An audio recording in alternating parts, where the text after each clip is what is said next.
Welcome to part 3 of creating a junk journal cover out of Kraft-Tex. Okay, and here's where you're going to get tickled. This is what happens when your husband interrupts you. You forget to record. So I have stenciled this. This is the back cover. I've stenciled this. There's something very important that I wanted to show you, okay? This part I want to hide inside the spine of my book. And my book is going to be probably like this. So I want this. I want a spine and a spine so that the book will open like unto this. So you have to decide where you're stenciling, and I didn't want to stencil in the spine part. So it's always easy when you're doing the front cover, unless you're like me, and I got a little confused about the orientation of how I wanted it to look, but it didn't really matter because everything's turned every which way. But I wanted to be sure that I hid this part right here. You can see that little line. Let me hold it up. Originally, this was all one piece of Kraft-Tex, and then I decided I wanted to do it a little differently.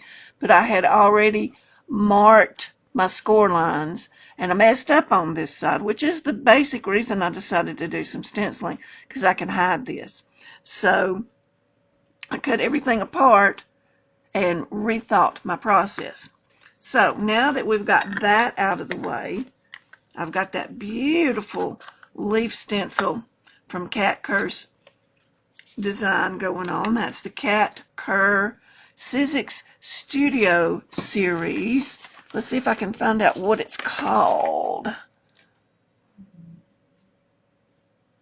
I can't even pronounce it, so I'm not gonna attempt it. Ikigai or something like that. I don't know how to say that.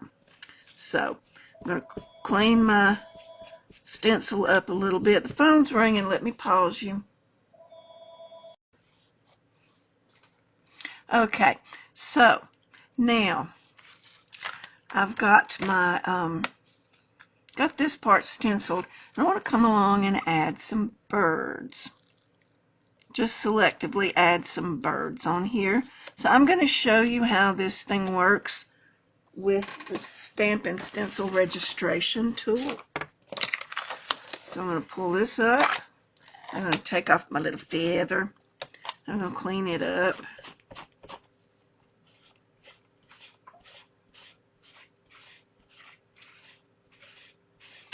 Okay. Now then, don't need this part for what we're fixing to do. So I'm going to put my, let's see, most of them are going, I'm going to put it, there's some little pegs right here. So that holds my stencil. I'm going to slide my book cover. Well, I stuck it down. I told you on one of those videos it didn't have much stickum left. These are not turning exactly like I want them to. Is that turned the right way? Yes, it is. Okay. So, I don't want them... Okay, this is going this way. I want them kind of like that right there.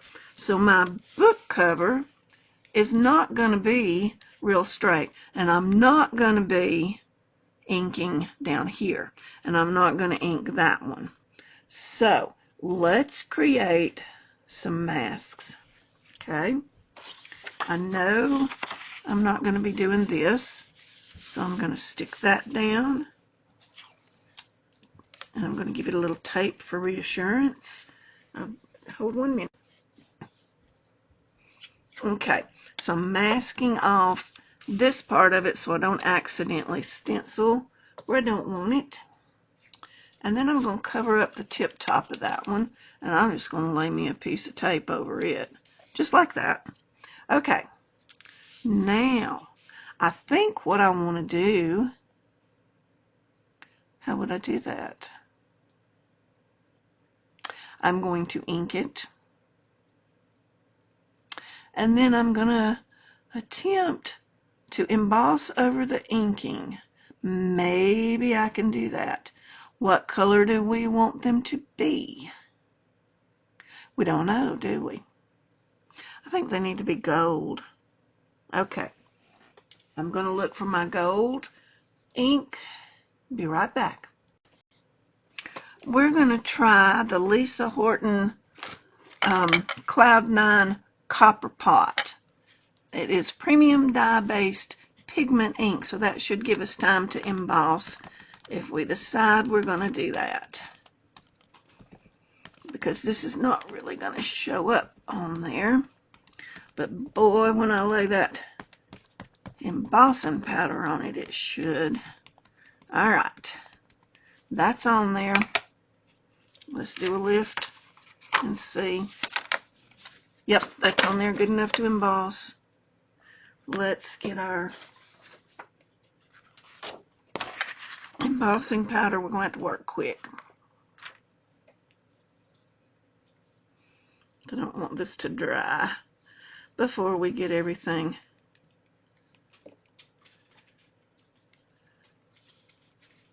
So this is what happens. I have a plan in mind and something doesn't quite work. And so I think about it and I do a little more and I do a little more. And before you know it, you couldn't even recognize my original plan if you tried. That's generally what happens to me. Okay, that looks pretty good. We're going to thump it one more time and get rid of some of the excess. Did you see me go over that with an anti-static thing?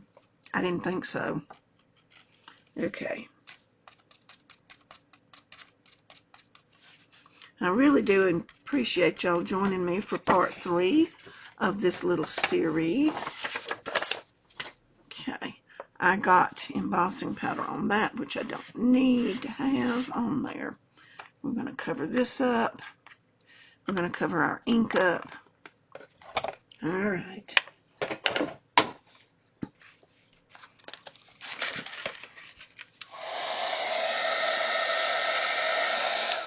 And I think since we're 7 minutes into the video, I'm going to turn it, I'm going to pause it. Y'all have seen me emboss enough, and I'll be right back.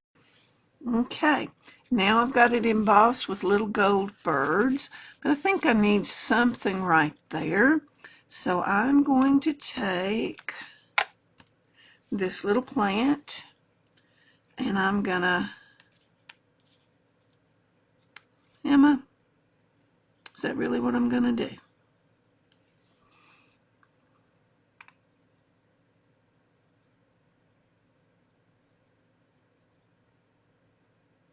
Nope, I'm going to take my stencil and I'm going to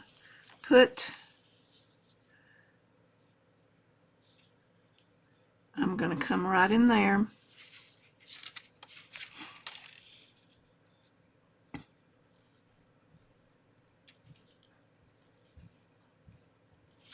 Just like that. And I'm going to add, except I don't like that. Let's see.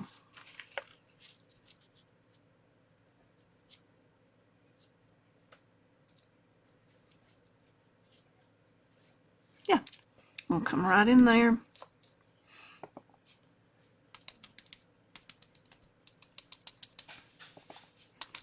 And I'm going to add, I'm not going to do right there. I don't want it right there.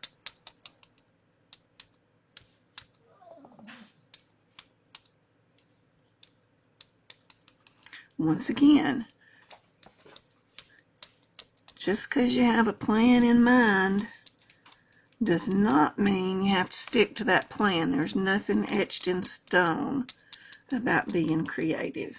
It's fine to go with a change midway through.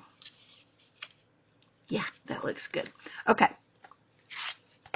so I'm going to put that right there. And we're not looking to cover every single inch of this cover with stamps or embossing. We're just amping up the look a little bit of the jelly print. That's all we're doing. Okay, so here's what I have now. I have the back of the book. I have the spine. Let's make sure I've got this going the right way. It's a little taller than longer. Okay, and there's the rest of it. And I am going to cut that off some so that it's not edging into, but I kind of like that. That looks like a pretty interesting journal. What do y'all think? I like it. Okie dokie. Well, that's one really long video and 2 short videos in this series on making a journal cover. The next time I see you, hopefully I'll have it all put together and we can do a little flip through. Thank you so much for joining me. Please consider liking, subscribing, even making a comment and giving it a thumbs up. I'd greatly appreciate that. See y'all next time. Bye-bye.